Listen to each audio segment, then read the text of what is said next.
Lettre 201 au père Roland. Carmel de Lisieux, 1er novembre 1896. Mon frère, votre intéressante missive, arrivée sous le patronage de tous les saints, me cause une grande joie. Je vous remercie de me traiter en véritable sœur. Avec la grâce de Jésus, j'espère me rendre digne de ce titre qui m'est si cher. Je vous remercie aussi de nous avoir envoyé l'âme d'un missionnaire. Ce livre m'a vivement intéressé.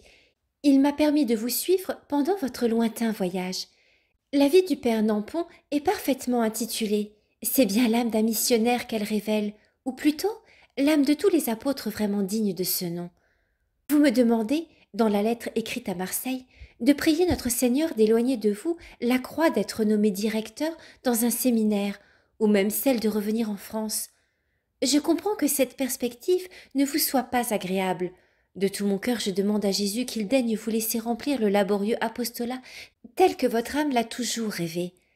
Cependant, j'ajoute avec vous que la volonté du bon Dieu soit faite. C'est là seulement que se trouve le repos. En dehors de cette aimable volonté, nous ne ferions rien, ni pour Jésus, ni pour les âmes. Je ne puis vous dire, mon frère, combien je suis heureuse de vous voir si complètement abandonné entre les mains de vos supérieurs. Il me semble que c'est une preuve certaine qu'un jour mes désirs seront réalisés, c'est-à-dire que vous serez un grand saint. Permettez-moi de vous confier un secret qui vient de m'être révélé par la feuille où sont écrites les dates mémorables de votre vie. Le 8 septembre 1890, votre vocation de missionnaire était sauvée par Marie, la reine des apôtres et des martyrs. En ce même jour, une petite carmélite devenait l'épouse du roi des cieux. Annotation. Lors du procès de béatification de Thérèse, l'abbé Rouland témoignera. Le 8 septembre 1890, j'avais des hésitations sur ma vocation et sur mon entrée au grand séminaire. Pendant que je priais à la chapelle de Notre-Dame de la Délivrande, je fus subitement et définitivement fixé. Or, je sus plus tard que ce même jour, 8 septembre 1890, qui était le jour de la profession de la servante du Seigneur, elle avait demandé à notre Seigneur de lui donner une âme de prêtre. En ce même jour, une petite carmélite devenait l'épouse du roi des cieux, disant au monde un éternel adieu. Son unique but était de sauver les âmes, surtout les âmes d'apôtres. À Jésus, son divin époux, elle demanda particulièrement une âme apostolique.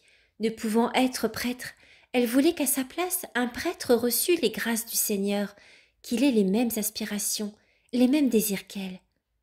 Mon frère, vous connaissez l'indigne carmélite qui fit cette prière. Ne pensez-vous pas, comme moi, que notre union confirmée le jour de votre ordination sacerdotale commença le 8 septembre ? Je croyais ne rencontrer qu'au ciel l'apôtre, le frère que j'avais demandé à Jésus. Mais ce bien-aimé Sauveur, levant un peu le voile mystérieux qui cache les secrets de l'éternité, a daigné me donner dès l'exil la consolation de connaître le frère de mon âme, de travailler avec lui au salut des pauvres infidèles. Oh, que ma reconnaissance est grande lorsque je considère les délicatesses de Jésus. Que nous réserve-t-il au ciel si dès ici-bas son amour nous dispense de si délicieuses surprises?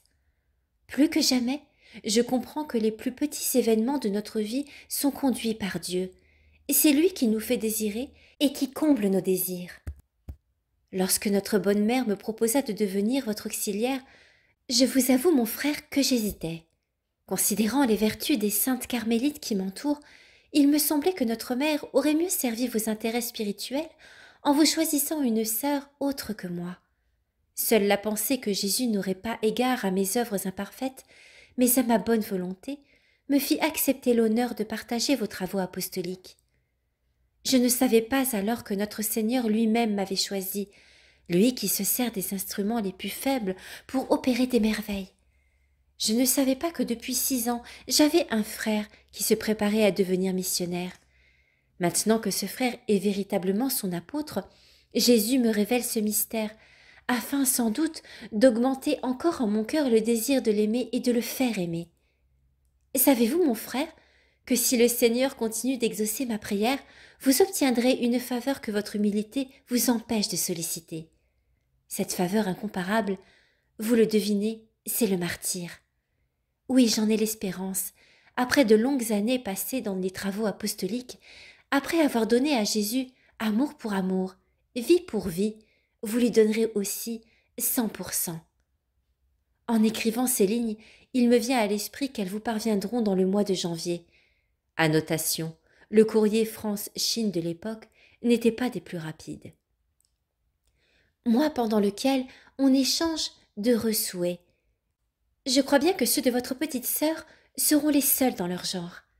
À vrai dire, le monde traiterait de folie des souhaits comme cela, mais pour nous, le monde ne vit plus, et notre conversation est déjà dans le ciel. Notre unique désir est de ressembler à notre adorable maître que le monde n'a pas voulu reconnaître parce qu'il s'est anéanti, prenant la forme et la nature d'esclave. Ô mon frère, que vous êtes heureux de suivre de si près l'exemple de Jésus. En songeant que vous avez revêtu le costume chinois, je pense naturellement au Sauveur se revêtant de notre pauvre humanité et devenant semblable à l'un de nous afin de racheter nos âmes pour l'éternité. Vous allez peut-être me trouver bien enfant, mais n'importe. Je vous confesse que j'ai commis un péché d'envie en lisant que vos cheveux allaient être coupés et remplacés par une tresse chinoise. Ce n'est pas cette dernière que j'ai convoitée, mais tout simplement une petite mèche des cheveux devenus inutiles. Vous me demanderez sans doute, en riant, ce que j'en ferai. Eh bien, c'est tout simple. Ces cheveux seront pour moi des reliques, lorsque vous serez au ciel, la palme du martyr à la main. Vous trouverez sans doute que je m'y prends longtemps d'avance, mais je sais que c'est l'unique moyen d'arriver à mon but, car votre petite sœur, qui n'est reconnue pour telle que par Jésus, serait certainement oubliée dans la distribution de vos reliques. Je suis bien sûre que vous riez de roi, mais cela ne me fait rien. Si vous consentez à payer la petite récréation que je vous donne, avec les cheveux d'un futur martyr, je serai bien récompensée. Le 25 décembre, je ne manquerai pas d'envoyer mon ange, afin qu'il dépose mes intentions auprès de l'hostie qui sera consacrée par vous. C'est du plus profond de mon cœur que je vous remercie d'offrir pour notre mère et pour moi votre messe de l'aurore. Pendant que vous serez à l'autel, nous chanterons les matines de Noël qui précèdent immédiatement la messe de minuit. Mon frère, vous ne vous êtes pas trompé en disant que sans doute mes intentions seraient de remercier Jésus du jour de grâce entre tous. Annotation, le jour de Noël. Ce n'est point ce jour-là que j'ai reçu la grâce de la vocation religieuse. Notre Seigneur voulant pour lui seul mon premier regard, daigna me demander mon cœur dès le berceau, si je puis m'exprimer ainsi. La nuit de Noël 1886 fut, il est vrai, décisive pour ma vocation. Mais pour la nommer plus clairement, je dois l'appeler la nuit de ma conversion. En cette nuit bénie dont il est écrit qu'elle éclaire les délices de Dieu même, Jésus qui se faisait enfant par amour pour moi, daigna me faire sortir des langes et des imperfections de l'enfance. Il me transforma de telle sorte que je ne me reconnaissais plus moi-même. Sans ce changement, j'aurais dû rester encore bien des années dans le monde. Sainte Thérèse qui disait à ses filles « Je veux que vous ne soyez femmes en rien, mais qu'en tout, vous égaliez des hommes forts. » Sainte Thérèse n'aurait pas voulu me reconnaître pour son enfant si le Seigneur ne m'avait revêtue de la force divine, s'il ne m'avait lui-même armée pour la guerre. Je vous promets, mon frère, de recommander à Jésus d'une façon toute particulière la jeune fille dont vous me parlez et qui rencontre des obstacles à sa vocation. Je compatis sincèrement à sa peine, sachant par expérience combien il est amer de ne pouvoir répondre immédiatement à l'appel de Dieu. Je lui souhaite de n'être pas obligée comme moi d'aller jusqu'à Rome. Sans doute vous ignorez que votre sœur a eu l'audace de parler au pape. Il est vrai cependant, et si je n'avais pas eu cette audace, peut-être serais-je encore dans le monde. Jésus a dit que le royaume des cieux souffre violence et que les violents seuls le ravissent. Matthieu chapitre 11, verset 12. Il en a été de même pour moi du royaume du Carmel. Avant d'être la prisonnière de Jésus, il m'a fallu voyager bien loin pour ravir la prison que je préférais à tous les palais de la terre. Aussi je n'avais nulle envie de faire un voyage pour mon agrément personnel, et lorsque mon incomparable père me proposa de me conduire à Jérusalem si je voulais retarder mon entrée de 2 ou 3 mois, je n'hésitai pas, malgré l'attrait naturel qui me portait à visiter les lieux sanctifiés par la vie du Sauveur, à choisir le repos à l'ombre de celui que j'avais désiré. Je comprenais que véritablement un seul jour passé dans la maison du Seigneur vaut mieux que 1000 partout ailleurs. Peut-être, mon frère, désirez-vous savoir quel obstacle je rencontrais à l'accomplissement de ma vocation. Cet obstacle n'était autre que ma jeunesse. Notre bon père supérieur refusa formellement de me recevoir avant 21 ans, disant qu'une enfant de 15 ans n'était pas capable de savoir à quoi elle s'engageait. Sa conduite était prudente, et je ne doute pas qu'en m'éprouvant, il accomplit la volonté du bon Dieu qui voulait me faire conquérir la forteresse du Carmel à la pointe de l'épée. Peut-être aussi Jésus permit-il aux démons d'entraver une vocation qui ne devait pas, je crois, être du goût de ce vilain privé d'amour, comme l'appelait notre Sainte Mère. Heureusement, toutes ces ruses tournèrent à sa honte, et ne servirent qu'à rendre la victoire d'une enfant plus éclatante. Si je voulais vous écrire tous les détails du combat que j'ai eu à soutenir, il me faudrait beaucoup de temps, d'encre et de papier. Racontés par une plus habile, ces détails auraient, je crois, pour vous de l'intérêt. Mais ce n'est pas la mienne, qui sait donner des charmes à un long récit. Je vous demande donc pardon de vous avoir peut-être ennuyé déjà. Vous me promettez, mon frère, de continuer chaque matin de dire au Saint-Autel « Mon Dieu, embrasez ma sœur de votre amour ». Je vous en suis profondément reconnaissante, et je n'ai pas de peine à vous assurer que vos conditions sont et seront toujours acceptées.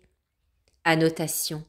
Dans un courrier précédent, l'abbé Rouland avait promis de prier pour Thérèse chaque jour au moment de célébrer la messe, mais à une condition, que celle-ci dépose souvent aux pieds de Jésus, au nom de son frère, quelques-uns des sentiments qui embrasent son cœur. Tout ce que je demande à Jésus pour moi, je le demande aussi pour vous. Lorsque j'offre mon faible amour au bien-aimé, je me permets d'offrir le vôtre en même temps. Comme Josué, vous combattez dans la plaine. Moi, je suis votre petit Moïse, et sans cesse mon cœur est élevé vers le ciel pour obtenir la victoire. Ô mon frère, que vous seriez à plaindre si Jésus lui-même ne soutenait les bras de votre Moïse. Mais avec le secours de la prière que tous les jours vous adressez pour moi au divin prisonnier d'amour, j'espère que vous ne serez jamais à plaindre, et qu'après cette vie pendant laquelle nous aurons ensemble semé dans les larmes, nous nous retrouverons joyeux, portant des gerbes en nos mains. J'ai beaucoup aimé le petit sermon que vous avez adressé à notre bonne mère pour l'exhorter à rester encore sur la terre. Il n'est pas long, mais comme vous le dites, il n'y a rien à répliquer. Je vois que vous n'aurez pas beaucoup de peine à convaincre vos auditeurs lorsque vous prêcherez, et j'espère qu'une abondante moisson d'âmes sera cueillie et offerte par vous au Seigneur. Je m'aperçois que je suis au bout de mon papier, ce qui me force d'arrêter mon griffonnage. Je veux cependant vous dire que tous vos anniversaires seront fidèlement fêtés par moi. Le 3 juillet me sera particulièrement cher, puisqu'en ce jour vous avez reçu Jésus pour la première fois, et qu'à cette même date, j'ai reçu Jésus de votre main et assisté à votre première messe au Carmel. Bénissez, mon frère, votre indigne sœur, Thérèse de l'Enfant Jésus. PS. Je recommande à vos prières un jeune séminariste qui voudrait être missionnaire. Sa vocation vient d'être ébranlée par l'année militaire.